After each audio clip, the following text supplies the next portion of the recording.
Web design and web development video টিউটোরিয়ালের পক্ষ থেকে আপনাদের সবাইকে স্বাগত জানাই আজকের web design Bangla video tutorial পর্বে।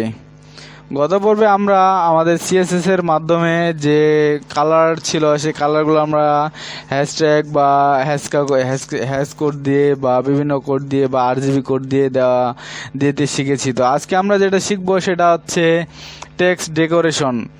তো সেটা করার জন্য প্রথমে আমি আপনাদেরকে বলে নেই যে টেক্সট ডেকোরেশন আমরা তো HTML এর মাধ্যমে করেছিলাম। যে তো HTML এ আমরা U tag and B tag then আমরা ডিলেট ট্যাগ ইত্যাদি ট্যাগ আমরা ইউজ করে টেক্সট ডেকোরেশনে কাটা আন্ডারলাইন দেওয়া এবং বিভিন্ন ধরনের কাজ শিখেছিলাম। তো আজকে আমরা শিখব কিভাবে সেই একই ডেকোরেশন বা একইভাবে কিভাবে আমরা প্যারাগ্রাফকে কাটবো, প্যারাগ্রাফে আন্ডারলাইন দেবো, এটা আমরা সিএসএস কিভাবে শিখবো। তো সেটার জন্য আমরা বরাবরের মতোই আবার যে HTML এর যে ফাইলটি সেটি লিঙ্ক করে নিয়েছি হেডের মধ্যে। দেন আমরা বডিতে একটি প্যারাগ্রাফ নিয়েছি। তো তারপরে আমরা ডিফল্টভাবে সিএসএস এ একটা স্টাইল নিয়ে নিয়েছি। তো এখানে আমরা কাজটা করব। তো এখানে আমাদের কাজ করার জন্য সর্বপ্রথম যেটা করতে হবে সেটা হচ্ছে আমাদেরকে এখানে টেক্সট ডেকোরেশন নিতে হবে। টেক্সট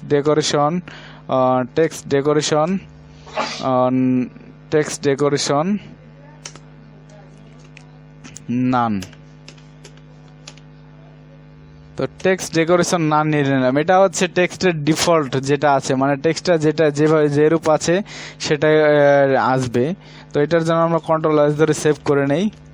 তো আমি এটা কন্ট্রোল-S ধরে সেভ করে নিলাম। তো আউটপুটটা আমরা দেখি। তো আউটপুটটা দেখার জন্য আমাদেরকে ব্রাউজারে যেতে হবে। এখানে আমরা রিলোড দিয়ে দেখি। তো দেখুন যে টেক্সটের যে ডিফল্টটা আছে সেটাই কিন্তু আমাদের আউটপুটে শো করতেছে। এর কারণটা হচ্ছে আমরা যেখানে টেক্সট ডেকোরেশনের জায়গায় নান দিয়ে দিয়েছি সেখানে, এটার কারণে।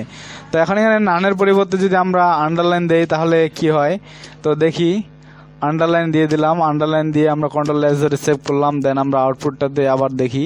তো এখানে আমরা রিলোড দেই। রিলোড দিয়ে দেখতে পারতেছেন আপনারা যে নিচে আন্ডারলাইন আসছে, হয়তো আপনারা বুঝতে পারতেছেন না। তো তার জন্য আমি এটাকে জুম করে নেই। তো এখন নিশ্চয়ই বুঝতে পারতেছেন। তো নিচে যে আন্ডারলাইন আকারে চলে আসছে, টেক্সটের নিচে যে আন্ডারলাইন ডিফল্ট আন্ডারলাইন চলে আসছে, এটা হচ্ছে টেক্সট ডেকোরেশনের আন্ডারলাইনের কাজ। তো এইটা কিন্তু আমরা HTML এ ইউ ট্যাগ দিয়ে করতাম। তো এটা কিন্তু আমরা এখন CSS দিয়ে করতে পারতেছি। তো এখন আপনি চাচ্ছেন, মনে করেন যে আপনার ওয়েবসাইটে যেটা আন্ডারলাইন আকারে নিচে আসছে, তো এটা আপনি উপরে নিয়ে যাবেন বা ওভারলাইন করবেন। তো তার জন্য আপনি কি করবেন, তার জন্য আপনাকে এখানে আন্ডারলাইনের পরিবর্তে ওভারলাইন দিয়ে দিতে হবে। তো ওভারলাইন দেওয়ার জন্য আপনারা এখানে ওভারলাইন জাস্ট দিয়ে দিবেন। দেন কন্ট্রোল-S দিয়ে সেভ করবেন। সেভ করার পরে আপনারা যদি ব্রাউজারে রিলোড দিয়ে দেখেন তো দেখবেন যে এটা উপরে চলে গেছে। তো এটা জুম করে নিচ্ছি আমি আবার। তো দেখতে পাচ্ছেন আপনারা যে এটা উপরে চলে গেছে। তো যে আন্ডারলাইনটা যে নিচে ছিল এটা ওভারলাইন করার জন্য, এটা করার পরে এটা উপরে চলে গেছে। তো এটা কিন্তু আমরা HTML এ করে থাকতাম, বা এখন আমরা এটা CSS এ করতেছি। তো এখানে এগুলা বিষয় আজকে আমরা শিখলাম। তো এটার পাশাপাশি আমরা আজকে আরও একটা বিষয় শিখবো, সেটা হচ্ছে কিভাবে আমাদের টেক্সটকে কাটা যায়, মানে এই যে প্যারাগ্রাফটা আছে প্যারাগ্রাফটাকে আমরা কিভাবে কাটবো। তো সেটার জন্য আমাদেরকে অবশ্যই যেটা নিতে হবে সেটা হচ্ছে লাইন থ্রো। তো লাইন থ্রোটা যদি আমি নিয়ে নিই, দেন আমরা কন্ট্রোল-S ধরে সেভ করি।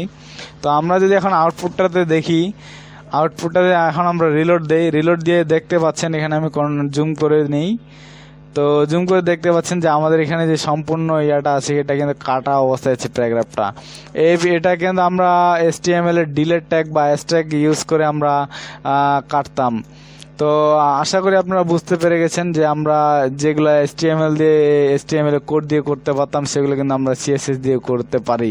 তো বেসিক্যালি আমরা এগুলা HTML কোড দিয়ে না ইউজ করে আমরা CSS দিয়ে করে থাকবো আগামীতে। তো আজকে আমরা এই পর্যন্ত শিখলাম। তো আগামীতে আমরা কিভাবে টেক্সট ফরম্যাটকে কালার করা যায়, কিভাবে টেক্সটকে বোল্ড, ইটালিক এবং বিভিন্ন সাইজের নিয়ে আসা যায়, তো সেটা নিয়ে শিখবো। তো আজকে এই পর্ব আমরা এখানে শেষ করতেছি। তো আগামী পর্বে দেখার আমন্ত্রণ জানিয়ে এখানেই বিদায় নিচ্ছি। ধন্যবাদ সবাইকে।